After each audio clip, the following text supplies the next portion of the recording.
¿Qué tal, mis queridos hermanos, mis queridas hermanas? Qué privilegio y qué gozo es para mí estar nuevamente con ustedes a través de estos medios para continuar el estudio de la Biblia, para continuar con esta experiencia maravillosa de estudiar la Biblia en forma sistemática, en forma continua y constante a través del programa Reavivados por su palabra.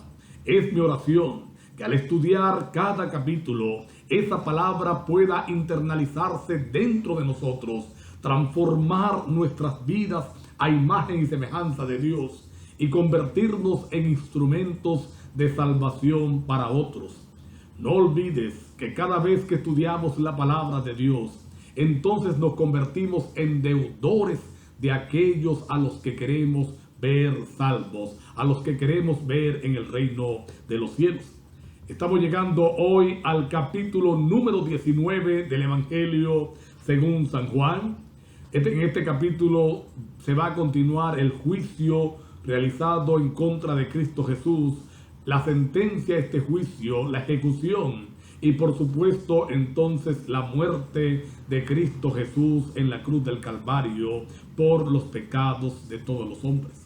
Este capítulo se introduce diciendo que Pilato azota al Señor Jesús, lo ordena que sea azotado, ordena que sea dado de latigazos. Miren qué cosa tan injusta. Aún Pilato no lo ha condenado, aún Pilato no ha encontrado fallas en él, no ha encontrado delitos en él. Sin embargo, como una forma de calmar a la multitud que estaba afuera gritando, le manda a azotar para ver si con eso ellos ya tienen suficiente. Los soldados entretejen una corona de espina que le clavan en la sien al Señor Jesús, quitan su ropa y le visten de un manto púrpura, una forma burlesca de decirle rey, de recordar lo que Jesús decía, que era el rey de los judíos.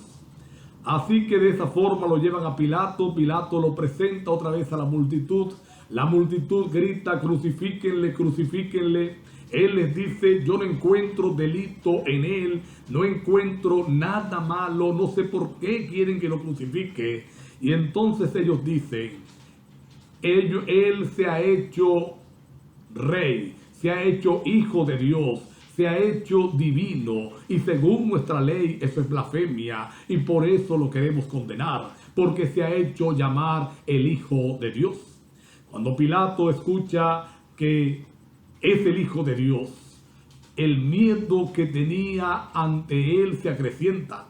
De hecho, Pilato no quería crucificarle. Hasta su propia esposa había intervenido a su favor con la intención de que no se metiera con ese justo, porque ella misma había sido turbada en sueños a causa de él. Así que regresa donde está Cristo Jesús, le pregunta quién eres, exactamente de dónde eres. Jesús no responde nada y Pilato le increpa diciendo, ¿por qué no me respondes? ¿No sabes que tengo autoridad para soltarte o para condenarte? ¿Por qué no respondes a las preguntas que te hago? Y Cristo va a declarar una verdad extraordinaria. Ninguna autoridad tendría sobre mí si no te fuera dada del cielo. Es decir, todo lo que estaba ocurriendo, todo lo que había pasado y lo que iba a pasar era parte de un plan bien orquestado en el reino de los cielos para la salvación del ser humano. Si no hubiera sido parte del plan de Dios, Cristo simplemente hubiera desaparecido de esa escena de juicio, hubiera sido rescatado por los ángeles, porque Pilato no tenía ninguna autoridad sobre Dios, así como no tiene autoridad ningún ser humano. Y aquí hay una lección interesante. El Señor está al control de la historia. Y si bien es verdad que muchas veces el Señor permite que algunos que odian al Señor, que están contra sus principios, gobiernen, también es verdad que toda autoridad les dada del cielo y cuando el cielo quiera, esa autoridad le va a ser quitada. Así que el Señor le recuerda a Pilato que si tiene alguna autoridad sobre él, es porque él o porque el cielo se la ha permitido. Una vez más, Pilato sale entre la multitud, no quiere crucificar a Cristo, tiene temor. Él les dice: ¿qué hago? Crucifíquele, crucifícale, grita la multitud, crucifícale. Él dice: a vuestro rey les voy a crucificar. Y la respuesta del pueblo, la respuesta de los sacerdotes fue terrible. Ellos dijeron: no tenemos más rey que a César. Oye lo que voy a decir, mi hermano, oye lo que voy a decir, mi hermana. Cuando ellos expresaron esto, no lo sentían.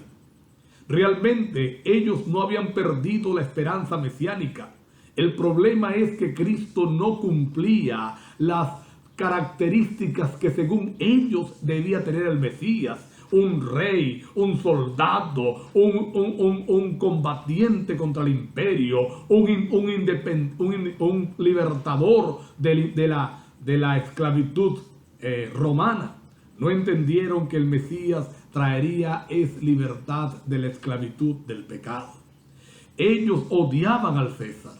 Ellos no querían que César les gobernara. Ellos deseaban tener un rey autóctono.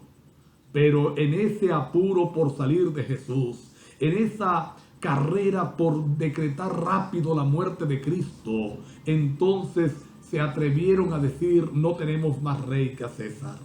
¿Saben? Aunque esto no era la intención, aunque aquí no había un deseo real de reconocer a César como el único rey, no había un deseo de descartar a Dios como su rey, esta expresión selló su rompimiento del pacto. Esta declaración terminó de separar a Israel del pacto que Cristo había hecho en el pasado con Abraham, con Isaac, con Jacob, con el pueblo de Israel al introducirlo a Canaán. Esta declaración terminó de fragmentar la relación entre Israel como pueblo y nación escogida y Dios. Y aunque durante 3 años y medio más el Señor trató de hacer todo lo posible de recogerle, ya Israel había decretado su propia sentencia. Y aquí hay una lección interesante, mis hermanos, mis hermanas. A veces en el apuro del tiempo, por la liviandad de nuestra mente y de nuestro corazón, decimos algunas cosas de las que después tendremos que dar cuenta, de las que después nos vamos a arrepentir, porque sellamos sentencias con esas palabras. El pueblo dijo: no tenemos más rey que a César. Y el Señor dijo: está bien, entonces César les irá a destruir.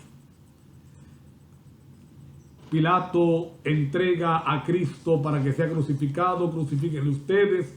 El pueblo le toma y entonces había que escribir una causa por la cual iba a ser crucificado, que era colocado encima de cada individuo que tenía esta sentencia. Y Pilato, va a escribir: Jesús Nazareno, Rey de los Judíos.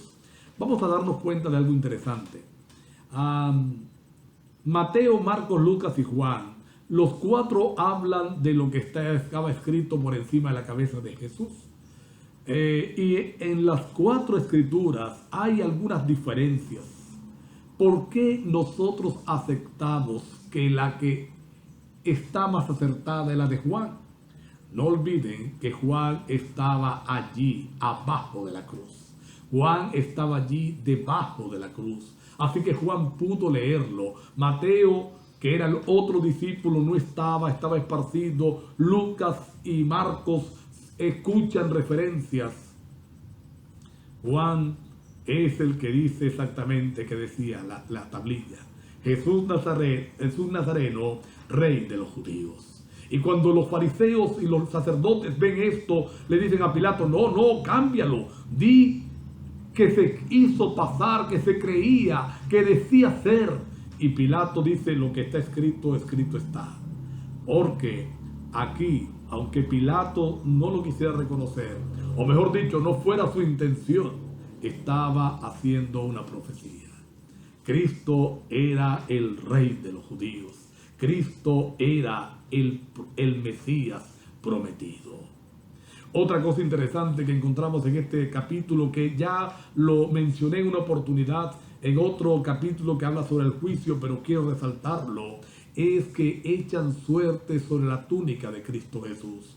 Los soldados, no quisieron romperla, no quisieron repartirla, echaron suerte para ver quién la ganaba. Y aquí hay una lección interesante. Aunque era sencilla, era una túnica especial. Hay gente que dice, no, Cristo se vestía sencillo, yo voy a la iglesia sencillo. Perdónenme la expresión, mamarracho. Ojo, aunque hay sencillez, había elegancia. Aunque era sencillo, había pulcritud. Aunque era sencilla, había belleza. Porque cuando vamos a adorar al Señor, vamos sencillos, pero con belleza. Otra cosa interesante que encontramos en este capítulo es que cuando Cristo ve a su mamá y ve a su discípulo amado, a Juan, él no menciona su nombre, pero hemos dicho varias veces que Juan no se menciona en su evangelio. Entonces le dice a María, mujer, he ahí tu hijo. Y le dice a Juan, he ahí tu madre. Y dice que desde ese momento aquel discípulo se hizo cargo de María, la madre de Jesús. Dos cosas quiero resaltar acá. La primera es la verdad de que María no tuvo más hijos sino solo Cristo.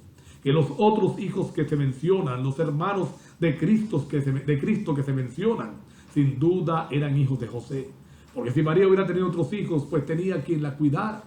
Pero ahora, como no tiene quien la cuide, como Jesús sabe que pronto partirá al reino de los cielos, entonces le encarga a Juan, a su madre.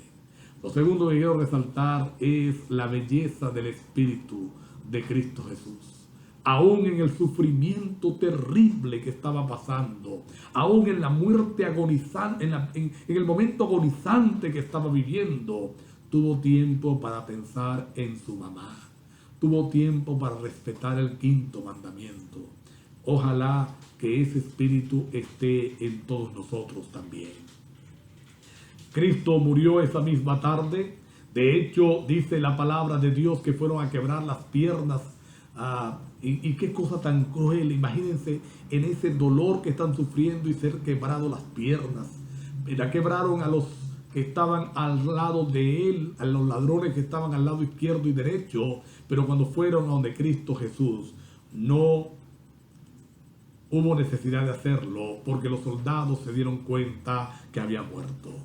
Un soldado atraviesa con su lanza el costado de Cristo y dice que vertió sangre y agua.